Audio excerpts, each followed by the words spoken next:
It a new innovation ಅಥವಾ ಈಗ already ಇರೋ ಉದ್ಯಮನ, ಈಗ ನಾನೇನೋ ಹೊಸದಾಗಿ ಇನೋವೇಟ್ ಮಾಡಿದ್ದೀನಿ ಅದನ್ನ ಉದ್ಯಮವಾಗಿ ಕನ್ವರ್ಟ್ ಮಾಡ್ತೀನಿ ಅಂತನಾ, ಅಥವಾ ಈಗಾಗಲೇ ಇದೆ ಲೈಕ್ ಸರ್ವಿಸ್ ಸೆಕ್ಟರ್ ಅಥವಾ ಮತ್ತೊಂದು ಮಗದೊಂದು ಫಾರ್ಮಸ್ಯೂಟಿಕಲ್ ಅಲ್ಲಿ ಹೀಗೇನೋ ಮಾಡ್ತಿದ್ದೀನಿ ಅಂತ, ಹೇಗದು?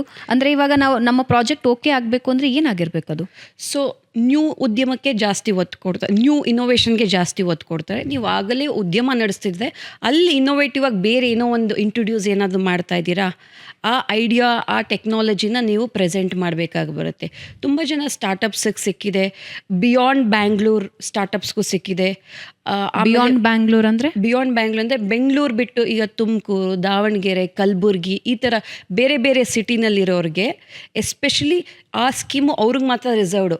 ಬಿಕಾಸ್ ಬೆಂಗಳೂರಲ್ಲಿರೋರು ಜಾಸ್ತಿ ಕಾಂಪಿಟೇಷನ್ ಹೈ ಇರುತ್ತೆ, because it is a startup hub. But ಇಲ್ಲಿರೋರ ಜೊತೆ ಅಲ್ಲಿರೋರು ಕಾಂಪೀಟ್ ಮಾಡೋದು ಸರಿಯಲ್ಲ ಅಂದ್ಬಿಟ್ಟು ಎಕ್ಸ್ಕ್ಲೂಸಿವ್ಲಿ ಬಿಯಾಂಡ್ ಬ್ಯಾಂಗ್ಳೂರ್ ಇರೋರಿಗೆ ಕೂಡ 50 lakh rupees ಸೆಪ್ರೇಟ್, ಅವ್ರದೇ ಸೆಪ್ರೇಟ್ ಸ್ಕ್ರೀನಿಂಗ್ ನಡೆಯುತ್ತೆ, ಅವ್ರದೇ ಸೆಪ್ರೇಟ್ ಒಂದು ಇದು ಶಾರ್ಟ್ ಲಿಸ್ಟ್ ಮಾಡ್ತಾರೆ. 50 lakh rupee ಹಂಚಿಕೆನಾ ಒಬ್ಬರಿಗೆ 50 lakh rupees. ಸೊ ಅದು ನಮ್ಮ ಪ್ಲಾನಿಂಗ್ ಮತ್ತೆ ನಮ್ಮ ಪ್ರಿಪರೇಷನ್ ಹಾಗೆ ಇರಬೇಕಾಗುತ್ತೆ. ಹೌದು. ತುಂಬ ಜನಕ್ಕೆ ಅವೇರ್ನೆಸ್ ಇಲ್ಲ ಇದ್ರ ಬಗ್ಗೆ.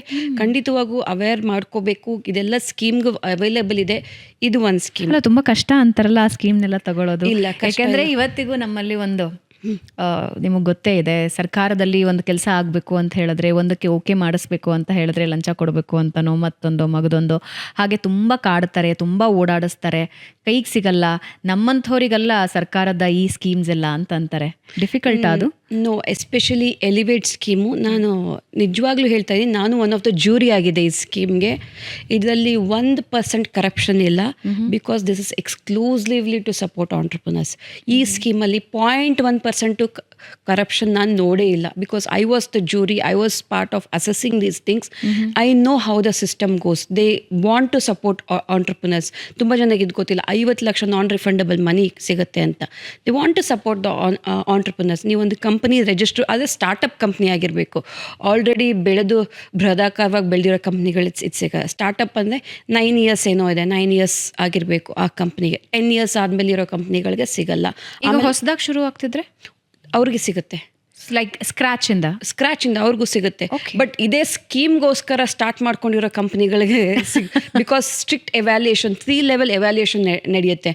ನಿಮ್ಮ ಟೀಮ್ ಮೆಂಬರ್ಸ್ ಯಾರು, ನಿಮ್ಮ ಟೆಕ್ನಾಲಜಿ ಏನು, ನೀವೇನು ಹಾಕ್ತಾ ಇದ್ದೀರಾ, ಎಲ್ಲ ಪ್ರಾಸೆಸ್ಸು, ಎವ್ರಿಥಿಂಗ್. ಫಾರ್ ಎಕ್ಸಾಂಪಲ್, ಯಾವುದೋ ಒಂದು ಐಡಿಯಾ ಇರುತ್ತೆ, ಅದು AI ರಿಲೇಟೆಡ್ ಇದೆ, AI ರಿಲೇಟೆಡ್ ಎಕ್ಸ್ಪರ್ಟ್ ತಂದು ಕೂರಿಸಿ ಅವ್ರನ್ನ ಸ್ಕ್ರೂಟಿನಿ ಮಾಡ್ತಾರೆ. So it is A very scrutinise procedure. ಈ ಸ್ಕ್ರೂಟಿನಿನೇ ಮಂತ್ಸ್ ಟುಗೆದರ್ ನಡೆಯುತ್ತೆ.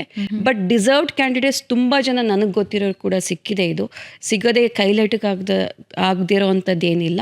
ಸೊ ಇದು ಒಂದಿದೆ.